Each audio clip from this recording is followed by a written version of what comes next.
স্বপ্নে দেখি আমার প্রেমিক कैसे সোয়া সোহা বলে আমায় ডাকছে आदर दिया তুমি কইলো कैसो নিভাইয়া গুহনামায় জ্বালাই দেছো তুমি নিভাইয়া গুহনামায় জ্বালাই দেছো আই লাভ ইউ আখ খেতে ছাগল বন্দি চলে বন্দি মাছ হিরো আলমের কাছে নারী বন্দি ভাইরাল হইতে চায় সখী গো ওহই আমার মনে ভালা না সখী গো ওহই আমার মনে ভালা না আখ খেতে ছাগল বন্দি চলে বন্দি মাছ ছাড়া বাঁচে না পরা মনটা সবাই দিতে পারে আমি তোমায় জানটা দিতে চাই ও জান আমার জান তোমায় ছাড়া বাঁচে না পারা ও জান আমার জান তোমায় ছাড়া বাঁচে না পারা আমার হইতে রে ও হিরো আলম আমি হইতাম তো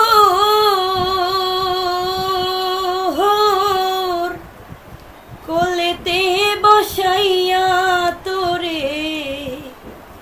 কোলেতে বসাইয়া তোরে তুই যদি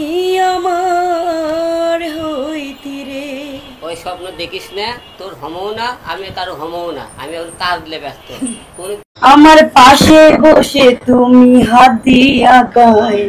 আলাপ করছো হায় রে মধু মাখায় উতার এসে পরে সে আমি উঠিলাম চমকিয়া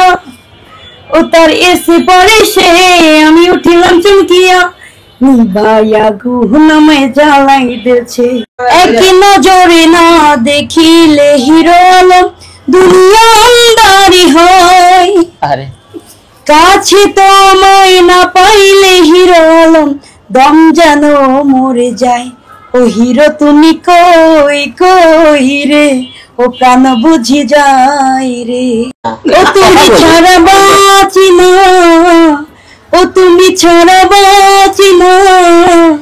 ও তুমি বিনা নাই নাই রে ও প্রাণ বুঝি যায় রে আপনাকে বলেছিলাম আমি হিরো আলম 30টা মেয়ে নিয়ে আমরা নতুন মডেল নিয়ে আবারও কাজে ফিরতেছি এর মধ্যে 2-3টে মেয়ে আপনাদের আমাদের পাশে দেখতেছে আরো 27টা দেখবেন হিরো আলমের প্রতিদিন এক একটা হিরো আলমকে এতটা আমরা সমালোচনা করেছেন আমি চাই আপনারা আমরা ভালো ভালো কাজ দিয়ে আমার সামনের দিকে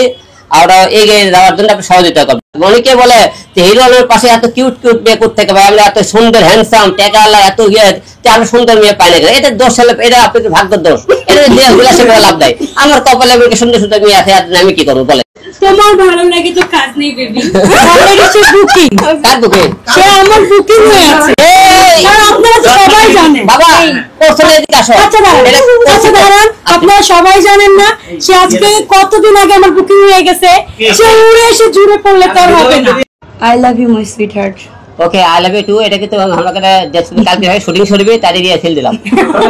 কিন্তু আমরা শুটিং এ যখন আই লাভ ইউ বলে তখন কিন্তু এভাবে বলে না অনেক রোমান্টিক ভাবে বলে কিন্তু রোমান্টিক ফিলটা রোমান্টিক তুই পারিস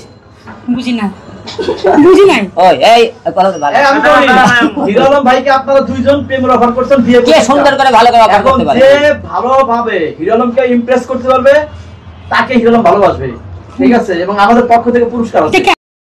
তো হিরো আলমের সাথে কাজ করতে পেরে আমি নিজেকে ধন্য মনে করি এবং আমার ইচ্ছা ছিল যে এই হিরো আলম ভাইয়ার হাত ধরে আমি মিডিয়া জগতে আসব এবং সবাই আমাকে এভাবে চিনবে এবং যদি আমাকে আপনারা সাপোর্ট করেন বা দেশবাসী সাপোর্ট করে তাহলে কোনো এক সময় তার নায়িকা হিসেবে আমি কাজ করবো ইনশাআল্লাহ অল ওভার ভালো কিন্তু খুবই নার্ভাস হয়ে গেছিলাম কারণ এত বড় একটা সুপারস্টারের সাথে কাজ করতেছি এটা তো আসলে ভাগ্যের ব্যাপার তো কাজের ভিতর অনেক নার্ভাস হয়ে গিয়েছিলাম তো এই কারণে ভাইয়াও একটু করছিল আমাদের যে কাজের যে ভুলটা তো সেটা ভাইয়া আমাদের খুব ভালোভাবে দেখিয়ে দিয়েছে এবং সে যে ভুলটা আমাদের দেখিয়ে দিয়েছে আমরা নেক্সট টাইম এই ভুলটা আর করবো না পড়াশোনা করেছি আমি পড়াশোনা করি এখনো রানিং কিন্তু তখন হ্যাঁ পড়াশোনা করা অবস্থায় কিন্তু আমাকে কেউ চিনতো না তো আমি হিরো আলমের সাথে মিডিয়া জগতে আসার পর কিন্তু এখন আমি ভাইরাল আমাকে সবাই চিনে আমার নামটা সবাই জানে এবং আমি বাগেরহাট থেকে এসেছি এটাও জানে। আমি ইন্টার কমপ্লিট করেছি পিসি কলেজ থেকে 4.85 পেয়ে। এখন অনার্স কমপ্লিট করতে চাচ্ছি। তো ঢাকা বিশ্ববিদ্যালয়ে আমি ভাগ্যে লেখে যে না ঢাকা বিশ্ববিদ্যালয়ে আমি চান্স পাবো ইনশাল্লাহ, তাহলে তো ভালো।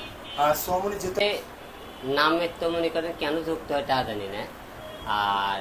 এই নামগুলো তো মনে করেন আমার সাথে তো ফেসবুকের মাধ্যমে পরিচয় হয় তাদের, তারাই তো আমাদেরকে নক দেয়, হাই হ্যালো থাকে, মনে করি তাদের সাথে পরিচয় হয়। হয়তো প্রথম হাই হ্যালো হয়, তারপর বলে ভাই আমি আপনার দেখা করতে চাই, তারপর সে অফার করে ভাই আমি আপনার সাথে কাজ করতে চাই। এইরকম করে থেকে মিডিয়াতে সব করে মেয়ের সাথে পরিচয় হয়েছে আর কি। এর মধ্যে নতুন পুরাতন যখন একটা কোনো কাজে গেলে নতুন এবং পুরাতন সব নিয়ে আমি কাজ করতে পছন্দ করি। সব মিলে নামের বিষয়টা হলে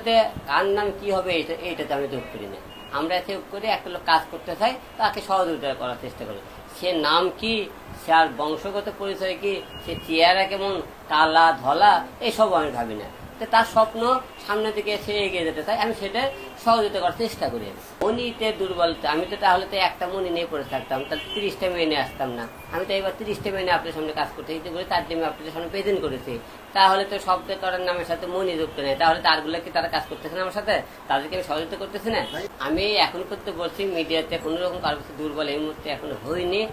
আর এবার হইতেও চাই না, কারণ মিডিয়াতে 2বার আমি ঠকেছি। আর মিডিয়াতে কারোর সাথে আমার জীবনে এই মুহূর্তে আমি জড়াতে চাই না, আমি কাজে থাকতে চাই।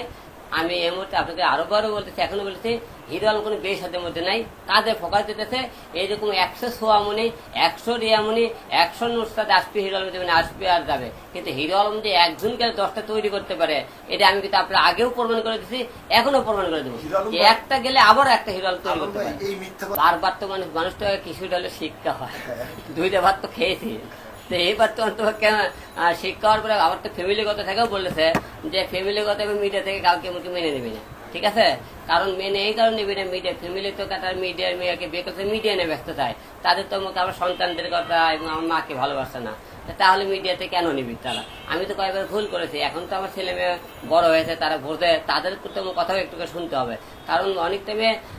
অনেকে অনেক রকম কথাবার্তা বলে, কিন্তু মানুষের কথা শুনে তো লাভ নেই। এখন তো আমি আমার ফ্যামিলি, আমার 3 বাচ্চা, আমার মা, এরা আমার সামনে হলো জীবন, তাদেরকে যারা ভালোবাসবে আমি তাদেরকে ভালোবাসবো। সেইরকম এমন কোনো মেয়ে পাই যেটা আমার ফ্যামিলি আমার থেকে বেশি ভালোবাসে, তাহলে আমি কোনো টাইমে বিয়ে সাথে হয়তো জড়াবো, না বিয়ে সাথে জড়াবো ইচ্ছে নাই। আমার ছেলে মেয়েকে দেখা যায় ভালো একটা মেয়ে করতে।